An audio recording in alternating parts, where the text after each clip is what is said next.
Alright my friends, I wanted to show you on the Flashcut how easy it is to lay out a grid of different things. So we'll do a circle, do that, and let's say we want just a 0.550 hole.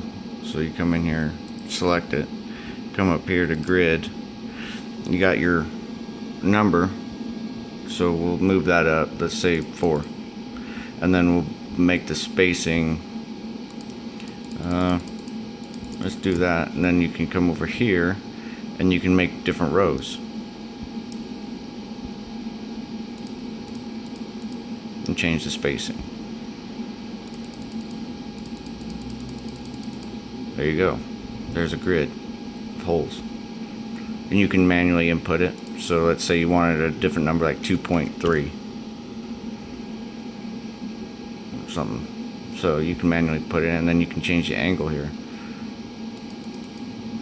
right here, right here. So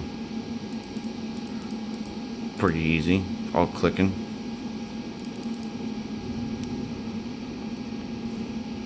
So I just wanted to show you that. It's the Pro Series controls from Flashcut, 8-amp drivers, and they're on my torchmate, everything. So anyways, I just wanted to give you an overview of that. There'll be more videos. Alright my friends, see you next time.